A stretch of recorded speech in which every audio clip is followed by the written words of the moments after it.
Welcome to Restful Bird Diner and Robot Overlord Mortuary. How may I bury you? Wait, what? No, Is there an Applebee's right around here? My GPS says... Let me begin by thanking you. When someone like you thinks ahead and comes to see us when you have 2 days left, there's so much more we can do. Me? No, I'm fine. I just have a lunch meeting at Applebee's. Of course you do. Now, I'm going to ask you to look right at these 2 red dots while I read this. I, random motorist looking for Applebee's, agree to have the remainder of my life force uploaded to a robot, after which my body will be stood upright in the back lot and eaten by condors. I understand the robot will not have my soul or personality, but will use my life force in furtherance of world domination. I signify agreement by saying I didn't get all that. I didn't get all that. We're all set. Do you need to use the bathroom? There's something wrong here. I'm all in favor of unconventional funerary practices, but not until I've had my Applebee's lunch combo. While I'm eating, the rest of you listen to this. And now his only request is to be buried with Stevie Nicks, Colin McEnroe. I don't really know how to broach that with her, but we will try to do that at some point. Yes, we're going to be talking today about, well, let me put it this way. This is the thing I always come back to. When he was asked by 60 Minutes, I think it was by Mike Wallace, would you like to live on in the memories of your fans? Woody Allen said, no, I'd like to live on in my apartment. And that's sort of how most of us feel about this. I think we'd like to live on in our apartments. We'd prefer not to die at all. And talking about all the other aspects that follow our deaths is just a way of circling back around to that whole issue of dying, which we're trying to avoid. So we're not good at this, is what I'm trying to say. And we're not good at it, I think, in a way that ultimately creates more neurosis for us rather than less. And certainly reading the book of our premier guest today, if I needed any convincing, I was convinced. Because I'm sort of one of those people, too. I really don't want to deal with my death at all. But I've been reading From Here to Eternity, Traveling the World to Find a Good Death by Caitlin Doughty. Caitlin Doughty's been on the show many times before. She's a mortician, a death-positive activist. We'll explain about death positive in just a second. Founder of the Order of the Good Death, creator of Ask a Mortician. We could be here all day. But the new book is, as I said, From Here to Eternity, Traveling the World to Find the Good Death. She also runs Undertaking LA, a nonprofit funeral home in Los Angeles. Welcome back to our show, Caitlin. Thanks for having me. This was the first public radio show I was ever on in 2011, and I thought it was the most exciting thing that had ever happened to me. So I'm glad that we're still both here doing this in 2017. Right. I should say we finally actually met last year at the TEDMed conference out in Palm Springs. So much to talk about here, but I think, first of all, as the title suggests, this book has a little bit of what's called or I would call it thanatotourism. I guess they call it thanatotourism. And maybe you could explain what that is. Sure. Thanatourism is just the innate human desire to visit places of death and dying and destruction. And that's everything from Auschwitz and Ground Zero to cemeteries. And it's our belief that people are really interested in that, even if they couch it under just historical interest. They're still interested in where people die and where dead bodies are. And in traveling to look at these different death rituals around the world, it was hard because I wanted to be a reporter and I wanted to be an advocate, but in many ways I was also a tourist in these different places that I had never been. And how do you draw that line? And I ended up cutting out a lot of the book where my editor was like, we don't need this much navel gazing on your role as a tourist. Like, nobody needs to hear that. But it is a really fascinating question that you have to ask yourself when you're inserting yourself basically into these different culture and different rituals. So, and before we go on, I want to also just remind people or tell people about something that they may or may not know. Once every 2 weeks, ideally, we do something we call Radio for the Deaf. It is a radio broadcast that we make available to the deaf audience. We do it by having 2 wonderful interpreters in studio with me. They're here right now. They're interpreting the show into American Sign Language. And you, particularly if you know somebody who could benefit from this, obviously that person has to not be too squeamish about death on this particular day. But anyway, if you know somebody who could benefit from this, we'd love for you to let them know about it. It's live right now on Facebook Live. It's on the Colin McEnroe Show page, Colin McEnroe Show on Facebook. You can see an American Sign Language version of everything that Caitlin and I and the other guests are talking about. So to go back to your book, now, yeah, I think you're on a different kind of quest maybe than some of these other people that you even kind of run into in some fairly obscure places. Can you describe what it was that you at least thought you were looking for as you went to some of these far-flung locales?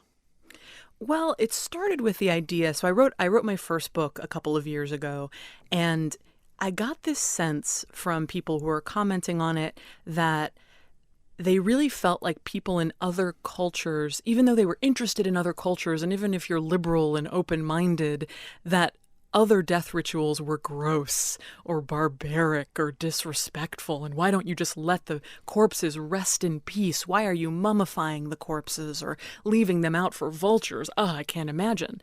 And there was this lack of cultural relativism there, a lack of understanding that each culture really is trying to do the best it can for their dead. And beyond that, I think a lot of cultures, to be honest, are doing it better than we are here in the United States.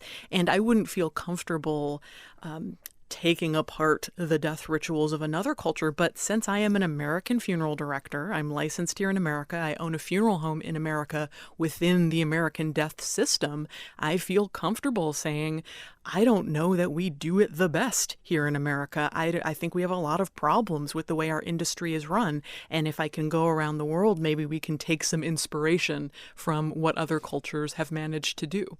Yeah, so we'll talk a little bit about how the industry works here in America. But first, let's kind of maybe give people an example, and it might be one of the more exotic examples of a place. I mean, Indonesia seems far enough away all by itself, but this is a place that's far away. Once you get to Indonesia, it's still kind of far away. Tell us about this place you visited and what they do there. It certainly took a long time to get there, longer than I've ever traveled in my life, because it was this very, very rural, mountainous area of South Sulawesi in Indonesia. And it's this rural village or series of villages where after someone dies, they mummify the body. The old way that they used to do this was through teas and tannins, almost like tanning leather. And the way that they do it now is American style embalmers formalin or formaldehyde, injecting it into the body. And they often keep the body in the home for weeks, months, even years. And even after the burial takes place in these small house graves in the village, every 3 years or so, they remove the mummies, unwrap them, and redress them, clean them, update them on what's happening in the village, what babies have been born, when their daughter is coming to visit them. And they really don't see death as this end-all, be-all, the person's gone. They see death is a continuing relationship. And not only that, they see it through the dead body. You can say something to a mummified dead body, and that mummified dead body is taking it in somehow. And it seems so different from what we do here in the U.S., but when you're there, it feels pretty normal, and it feels engaged, and it seems like a normal family. There just happens to be a bunch of mummified corpses around. Right. This is kind of an extension of certainly my Irish relatives, even going back just one generation. I mean, they would do this at least for the wake. They would take the corpse out of the casket, prop the corpse in a chair, sometimes place a drink in the corpse's hand, et cetera. I mean, this kind of notion of maybe keeping the party going a little bit longer and not being terribly squeamish about the body. This obviously extends this a lot more. But it's very interesting because, I mean, there's so many different ways to think about a dead body, but one of the things that, as you're saying, that they do is think about this dead body as not necessarily portending the absence of the person. They would still think of the person kind of in the present tense.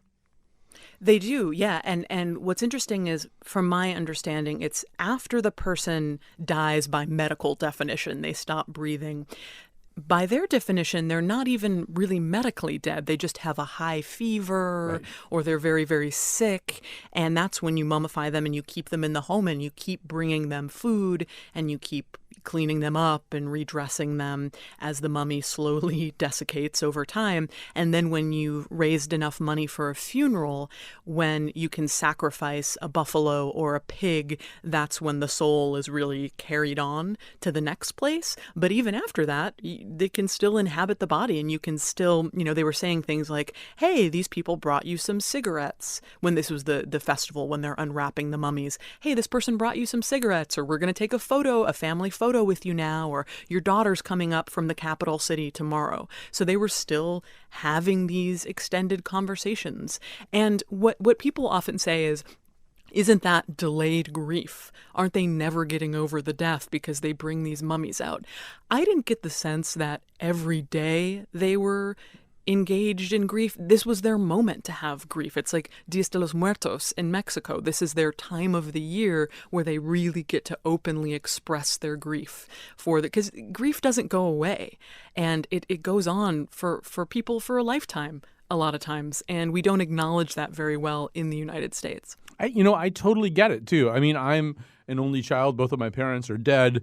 Being from, therefore, a very small family, there are a lot of things that happen, these days where I have no one to talk to about them. In other words, somebody that we knew does something, or something happens that only my parents would really be able to relate to in quite the way that I did. And I'm always mentally on the verge of starting a conversation with them, and I realize they're not around. There's nobody to tell about this. So that notion that periodically I would sort of take them out, as it were, and talk to them.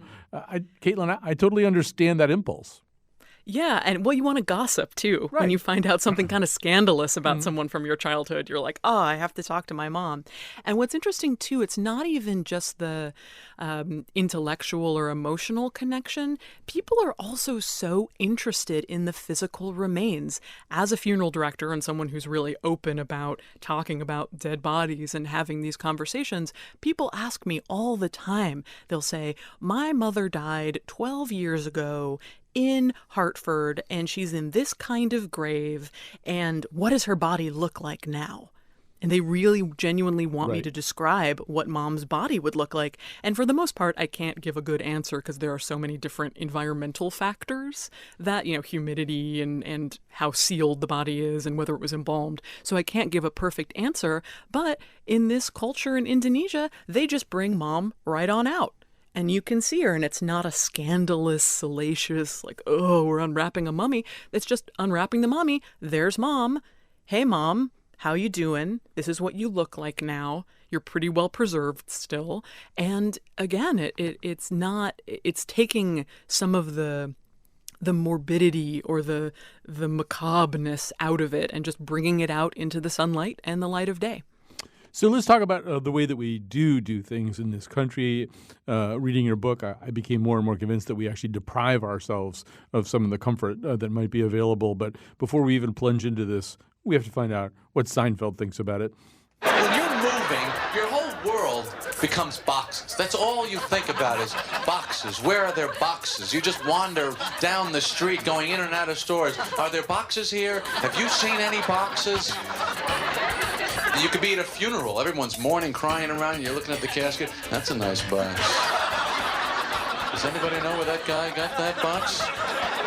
When he's done with it, you think I could get that? It's got some nice handles on it. And that's what death is, really. It's the last big move of your life. The hearse is like the van. The pallbearers are your close friends, the only ones you could really ask to help you with a big move like that. And the casket is that great, perfect box you've been looking for your whole life. The only problem is once you find it, you're in it.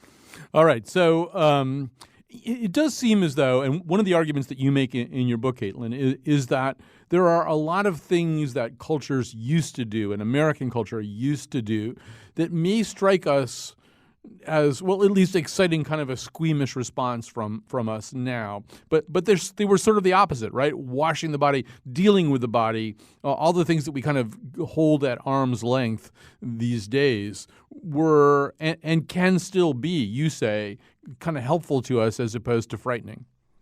Yeah, we were incredibly self-sufficient in America. When someone died, they died at home, and you took care of their body at home, and then you built the coffin with your neighbors, and then you carried the dead person to the local graveyard. And it was a closed system. There was no outside professionals that came in and took the body away.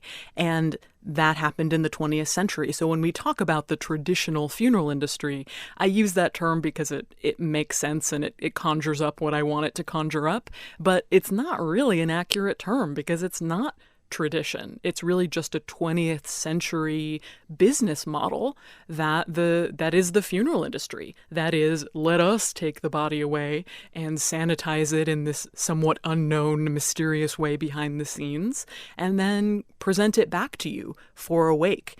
And I think that some people want that, and that's wonderful. That's what the funeral industry is. It's completely available to you. But some people, whether to save money or just to feel more involved and self-sufficient, want to go back to the old way, and it's completely available to them to do so.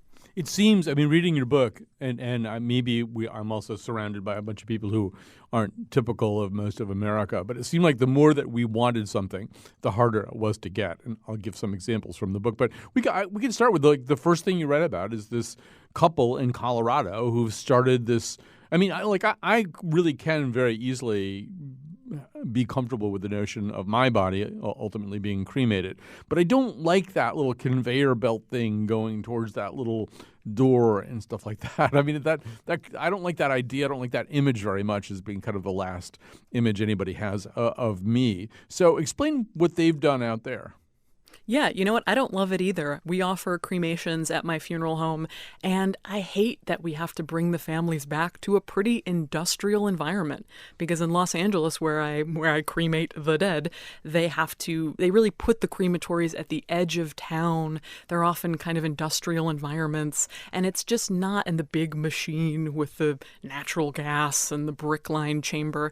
It's not what it could be. And what's so amazing about this small town in Colorado is that this nonprofit, the Crestone End of Life Project, has basically taken power back into the community's hands for death care. And when someone dies, they come to your house, they help you prepare the body right there in the home.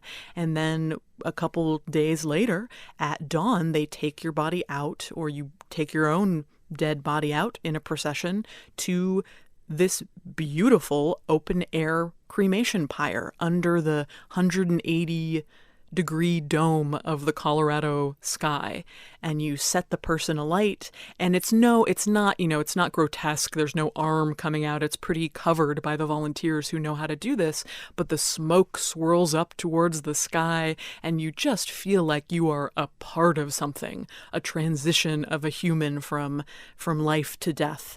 And it's powerful in a way that I've never experienced at a modern industrial crematory. So one of the things that you describe, it's really the one that you were not able to visit and experience. It's so funny because as we were talking about this in a meeting, I think were there 5 people in the meeting? I think there were 5 people in the meeting room, all producers and then me, and 3 of us really wanted this thing, and 3 of us had independently come to the conclusion that this is what we wanted. It's called a sky burial. You can only get it apparently in Tibet. I'm going to let you take over and explain what a sky burial is.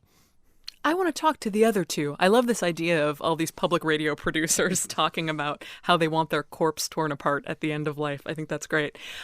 Sky burial is really the first death ritual that I fell in love with because it resonated so much with me.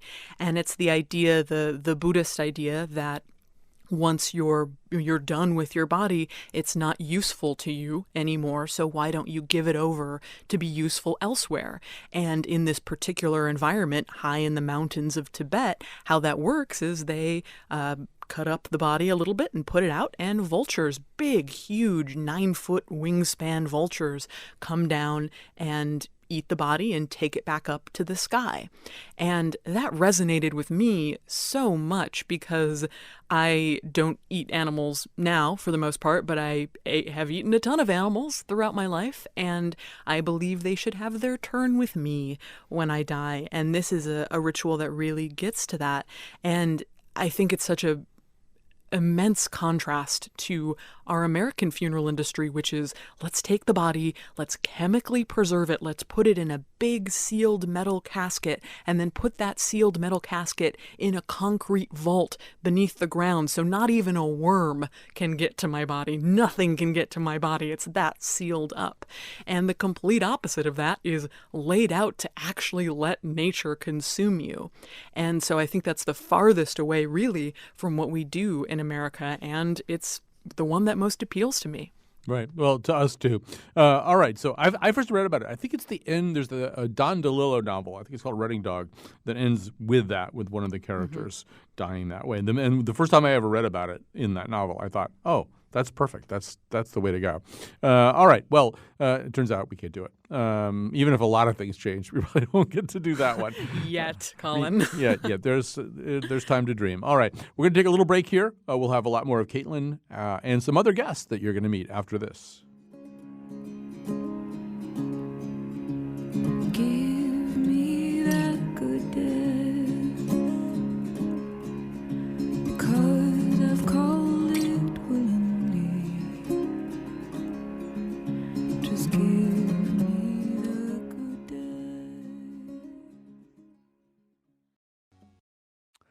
And welcome back. We're talking about death and death practices and American attitudes towards death.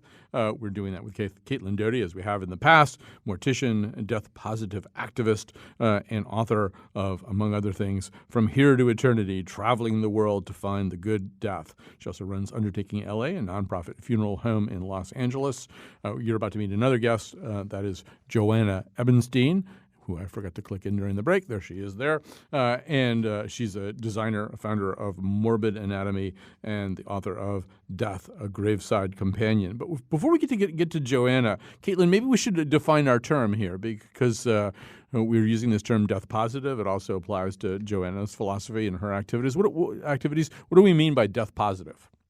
Yeah, well, I don't want to speak for Joanna, but I think that we both agree in our philosophy that an open conversation about death is needed. And not only an open conversation, but it's okay to delight in death, because death encompasses history and anthropology and psychology and art and the very fabric of everyone's lives. So it's okay to be genuinely interested in death. And with that in mind, let's add Joanna Ebenstein to this conversation. Welcome. Thank you. It's a pleasure to be here. So, first of all, tell us about your museum. It's in Brooklyn. We associate Brooklyn with artisanal pickling, but maybe not this kind. Well, to bring it to death right away, sadly, the museum is no more. Oh, no. So the museum is rest in peace as of last December. But it was in Brooklyn, and we had a open to the public research library and changing exhibitions about different aspects of how we deal with mortality, and also the kind of things that other museums couldn't or wouldn't deal with. So things that were kind of liminal or difficult subjects, I would say. And so, I mean, maybe you can also amplify your own attitudes to amplify Caitlin's thoughts about being death positive. Yeah, so I think I'm kind of an anomaly in the death positive community in that I'm not really that interested in what people do today, but what my background is intellectual history and art. So what I'm really interested in is showing people objects and artifacts from the past, and by showing them these things, kind of suggesting that our own contemporary attitudes towards death are by far the exception rather than the rule, and that they're culturally specific to our own time and place. And so trying to get people to think about death in a different way. And are you able, in that capacity, to identify, maybe both of you have thoughts to this, but I'll stay with you for a second here, Joanna, when these shifts happen? In the first segment, Caitlin was talking about how, in the past we were a lot more hands-on and not so arm's length. Can you sort of pinpoint what caused the shift, or do you have, Joanna, a theory about that? Yeah, I do. And, one thing I'd like to say when I'm speaking to people about this topic is this idea that we have of death being of denying death, which is what a lot of people say of our time, right? Today we deny death. The fact that we even could deny death, I don't think could have ever existed in all of human history until now, so far as I can understand. And up, through the 19th century, child mortality was quite high. They say 3 in 5 children died before reaching adulthood.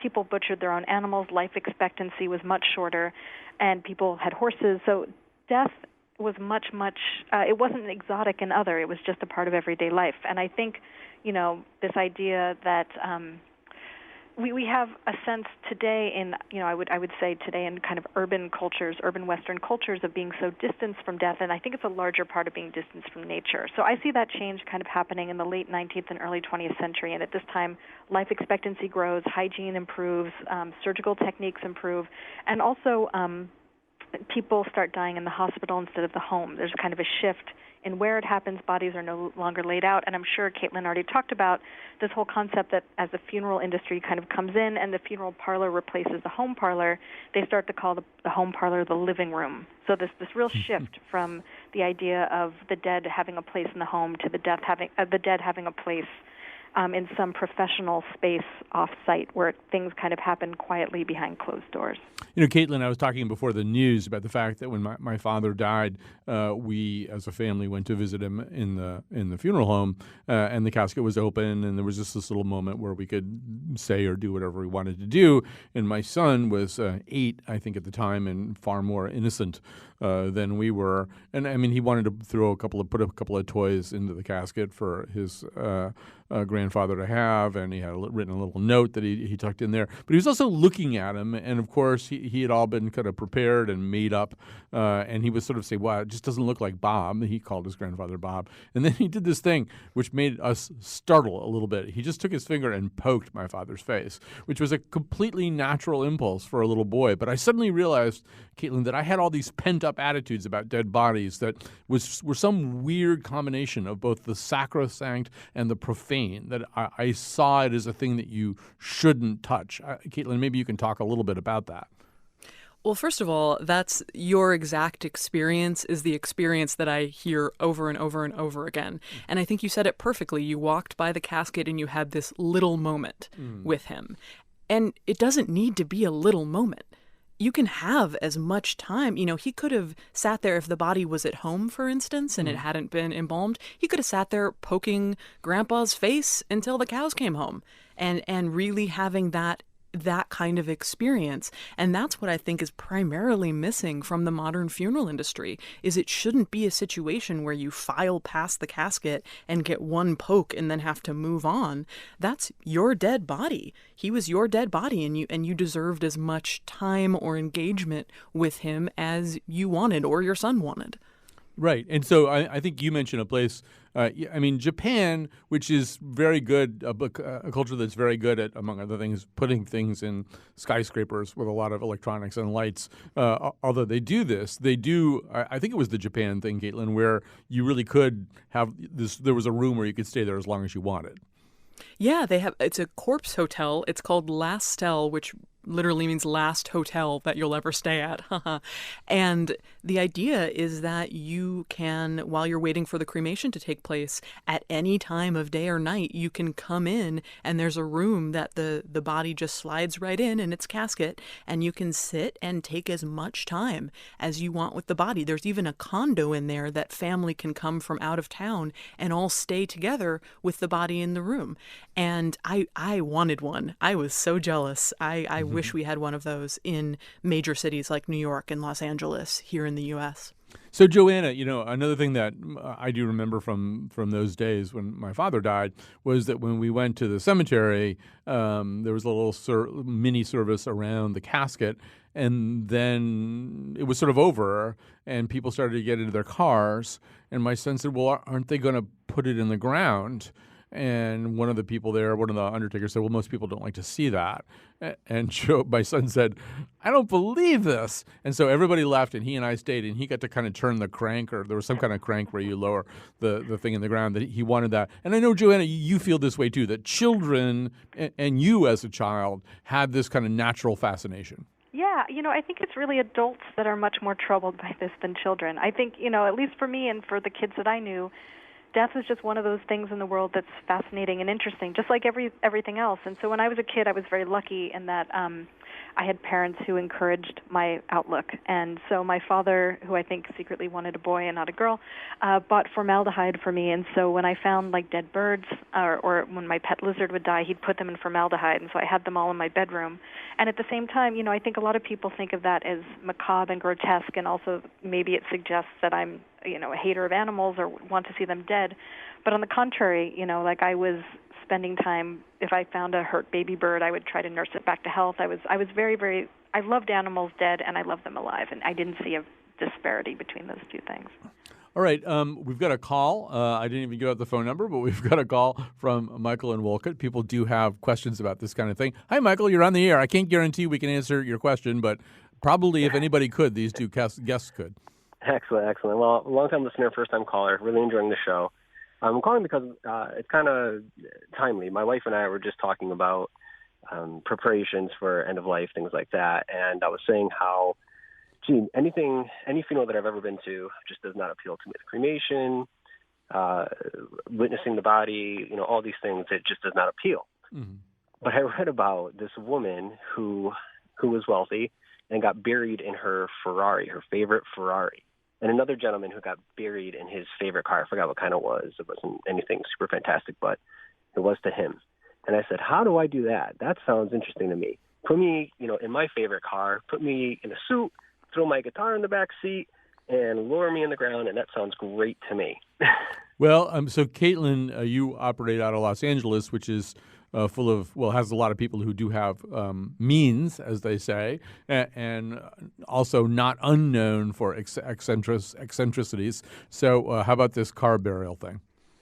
Well, if you're in a place like Los Angeles, each burial plot, we're talking, $12,000 to start in a lot of places. So the land is precious and expensive in a cemetery. But if you find a cemetery that would let you buy a couple plots in a row, and there was some way to get a vault big enough to put around the car, I think you should do it. I think you should dream big. It might take a little while to figure out the logistics, but you sound young enough and you sound like you have a dream.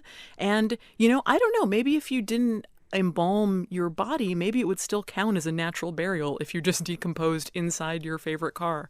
I'm not sure about that, but give it a try. Who knows? We're trying to push everything forward in, the death revolution. So car burial is not on the top of my list, but I'm going to look into it. Maybe a little transmission fluid instead of embalming fluid. And Joanna, all joking aside, one of the things that this caller is talking about is, I think, something that you're very familiar with, which is the notion that we all of us, I think, when we think about something as final as death and the disposal of our remains, you kind of want it to reflect who you are. And I'm sure back when you had the museum, too, you could really sort of see the range of aesthetic ideas. And really the system we have right now, it's not exactly one size fits all, but it's very close to that. Yeah, and I think beyond that, too, I think it's somehow attached to these former... I think my belief is that these kind of traditional funerals were probably quite meaningful at one time, but I think there's something that's changed in us today, and maybe it's because of our shifting beliefs that we're not. A lot of us don't believe in an afterlife or heaven and hell anymore. That they just don't speak anymore. So I saw my grandparents' funerals, and they were both traditional. A few words were said, blah blah blah. It didn't really do anything for me. It didn't help me process my grief. It didn't make me feel like a meaningful thing had happened. And, one thing that I encountered, I had a job once to photograph the impromptu shrines that people are making in kind of, I would say, bad neighborhoods in Philadelphia. So basically, kids who are dying early or adults who are dying early, and the families will commission a mural or a shrine in their honor. And thinking about these kind of vernacular ways in which people are coming up with their own ways of commemorating the passing of a loved one, I think there's a lot of room for anything that's meaningful for someone. I think the old things did mean something once, but for many of us today, they just don't resonate any longer. Kate, there's also been a way in which culture has depicted the kind of person who might be interested in or more comfortable with this as ghoulish. And I know that in your book, that's also a word that turns up even in a travel book like Lonely Planet, actually warning people away from a locale that has an exotic burial practice and calling it ghoulish. But there's sort of a sense that this is the province of Tim Burton and Charles Addams and a bunch of sort of creepy, freaky people as opposed to just everybody. And maybe Caitlin, you can say a little something about that, about how this whole thing has gotten defined a certain way. Yeah, and I think Joanna will have something to say about that too. But it's always interesting to me that I get simultaneously will get, wow, you look nothing like I would expect a funeral director to look. You're not an old guy in a suit. You're a young woman. And then at the same time I get, oh, well, she has black bangs. Isn't she exactly what you would expect to be involved in death? And it's like, which one is it, people? Which one is true? And, as Joanna was saying, death is for everyone. It's for every child. It's for every adult.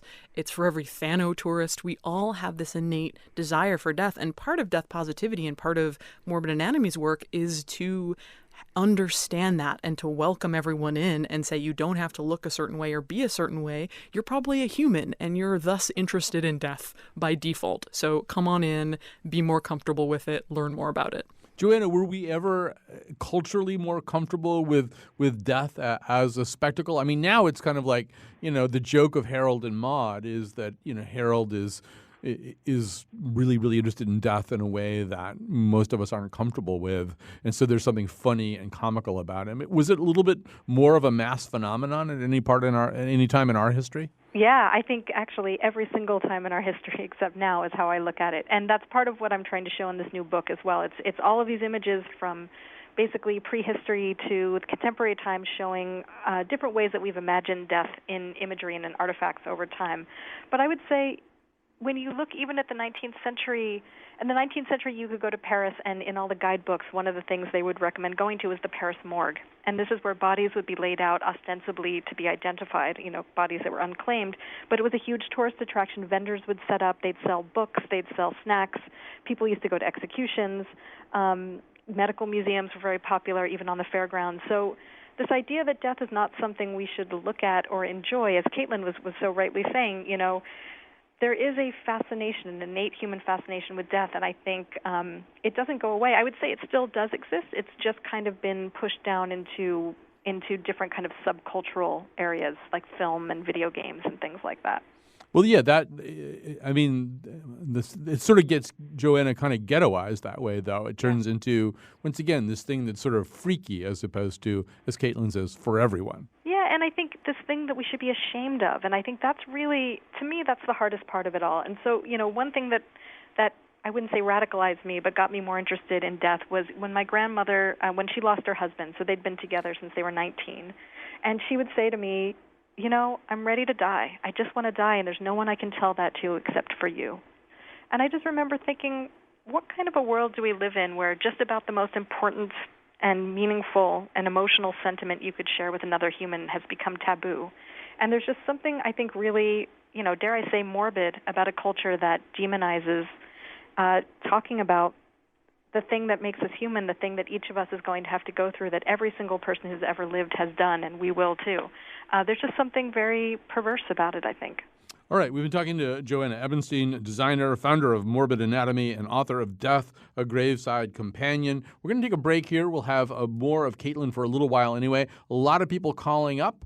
A lot of people having questions, not unusual. Don't get chances to talk about it very often. We'll have another guest that you'll meet on the other side of this break. I want to quickly remind you that today we're doing the show in a format that we call Radio for the Deaf. It is a form of radio that we try to create for a deaf audience. It involves having wonderful interpreters in here in the studio with me who are translating everything into American Sign Language. That is available on a video stream on the Facebook page of The Colin McEnroe Show. So if you know anybody who could possibly benefit from that, let them know. I mean, it'll stay up there. It's live right now. The Colin McEnroe Show Facebook page. All right, let's take a break and then we'll come back. From what I could see, lots of morphine coming through the IV.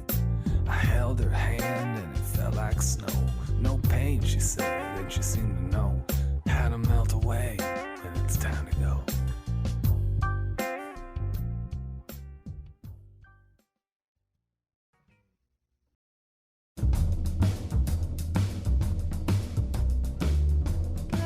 Today's show was produced by Josh Nalea and me, Kyone Wolf, with help from our intern, Sarah Bly.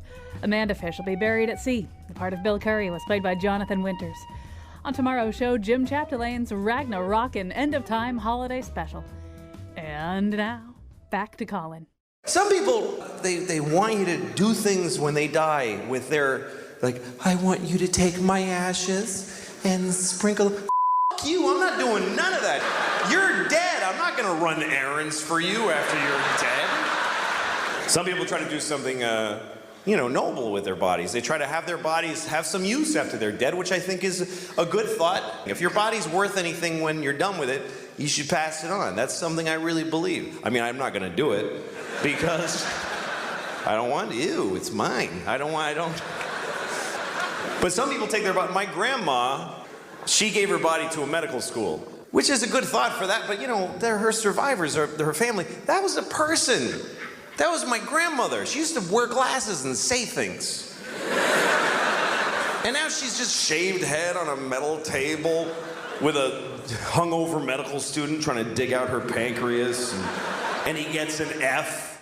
All right. That was Louis C.K. Might be the last time you can use a Louis C.K. Clip for a while. We're talking about death and death practices with Caitlin Doughty, mortician, death-positive activist, author most recently of From Here to Eternity, Traveling the World to Find the Good Death. She also runs Undertaking L.A., a nonprofit funeral home in Los Angeles. We're going to also talk now to Mark Harris, kind of apropos of one of the things that Louis C.K. was talking about in that clip, is that notion of making some use of your body. The astrophysicist Neil deGrasse Tyson said, "I would request that my body in death be buried and not cremated so that the energy content contained within it gets returned to the earth so that flora and fauna can dine upon it, just as I have dined upon flora and fauna in my lifetime." With that in mind, Mark Harris, former environmental journalist and adjunct instructor at Moravian College, wrote Grave Matters, a journey through the modern funeral industry to a natural way of burial. So both of our guests will have a lot to say about this. Mark Harris, welcome to our show. Yeah, nice to be here. Thanks, Colin. And we had a caller up on the board who I think hung up, but his name was Eric, and he was asking that very same question. What about just returning the elements of my body back to nature, as opposed to, as Caitlin described earlier, encasing it in wood and encasing the wood in concrete and embalming the body? So you wrote that book a few years ago. How's the movement towards a more green burial going?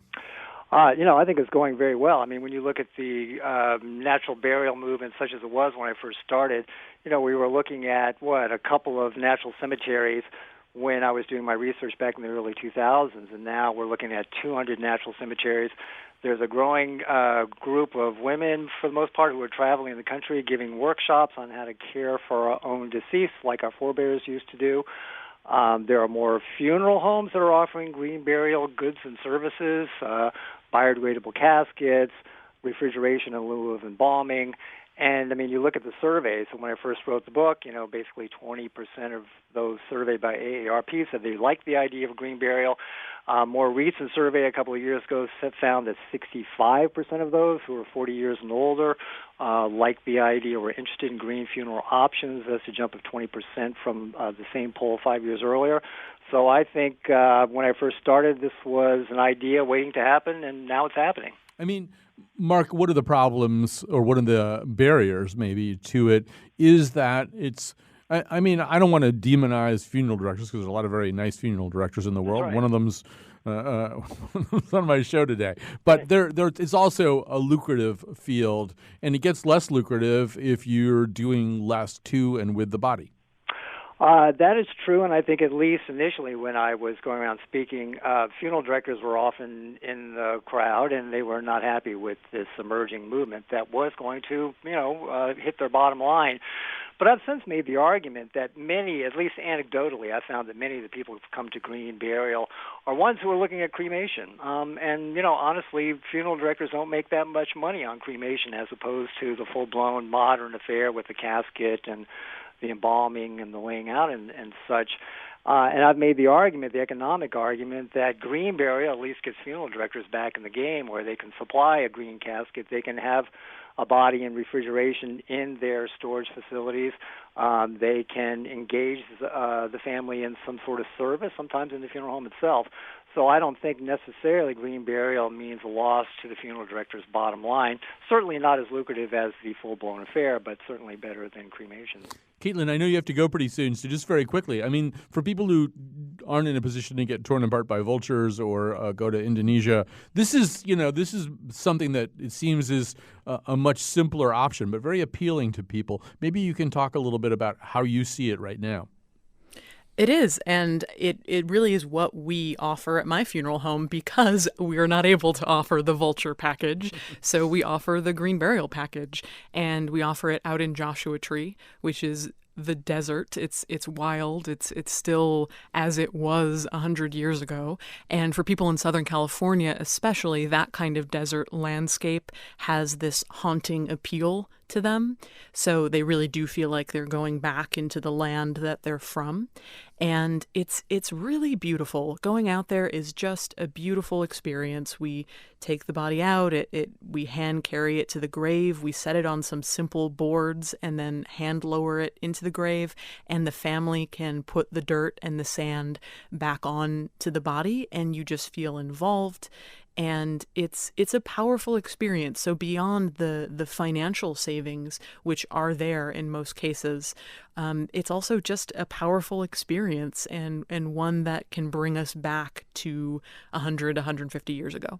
Caitlin, I just got about 60 seconds left here, but very quickly. I mean, there does still seem to be resistance to it. I mean, maybe you could do it in Joshua Tree. I don't think we've really gotten there in Connecticut. Why is it so hard to get adopted? I was just in Connecticut for about a week, and I believe that there is a green burial ground, or there are people working on green burial grounds in Connecticut, which is very exciting. And there is resistance. I think what Mark said is absolutely right. But what's not talked about a lot is that we have a regulated system in the United States around burial and funeral homes that's regulated specifically to make quote-unquote traditional funerals with the embalming and the whole rigmarole the only ones that can keep a funeral home open. And there's going to have to be a lot of regulation and deregulation and reckoning with the fact that there are these new things happening, and not everyone wants that whole old package from the 1950s. And if we don't change how we regulate our funeral homes, how we allow funeral directors to practice, there are going to be some real problems with the funeral industry, even more so than there are now.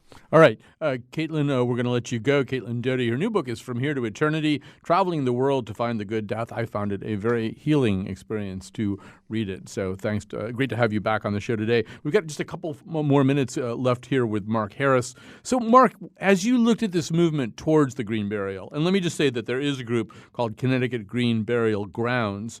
I think they're trying to raise money right now to have a place in the woods where you could do this and have a tree grow right on top of your grave and all that kind of stuff. But they're not there yet. Who were the movers and shakers? Who were the people who drove the movement in its early stages? Oh, well, it depends on how far you go back. I mean, certainly we've been burying people green from time immemorial, so we're returning to a tradition. So the tradition has always been there.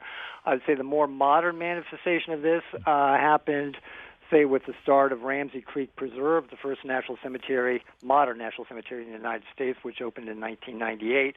And so Billy Campbell and his wife Kimberly Campbell are certainly among the movers and shakers on that front. Beth Knox, who is a home funeral guide, who's been doing this for 20 years or so, going out and traveling the country and giving workshops, including one I went to, in which he shows participants how to wash and dress the body and lay it out for a home viewing, just like our forebears did. I mean, she's among the movement. So that's kind of the baby boomer edge of it. But now we're getting a younger generation of folks who are initiating ideas like, compostoriums, where bodies would be conjoined together and then decomposed sort of as one. And we've got more artistic visions of burying our bodies in these papier-mâché artworks. So, they are, and then certainly there are people like Caitlin who are traveling around. I mean, she's got her books and she's very active on social media. She's giving talks. So I think that's where a lot of the interest is. Absolutely. Mark Harris, thank you so much for joining us today. Mark Harris, author of a book on this movement towards the green burial. Grave Matters, a journey through the modern funeral industry to a natural way of burial. Thanks to everybody, including our wonderful American Sign Language interpreters. We'll be back tomorrow for Ragnarok. Don't you bury me.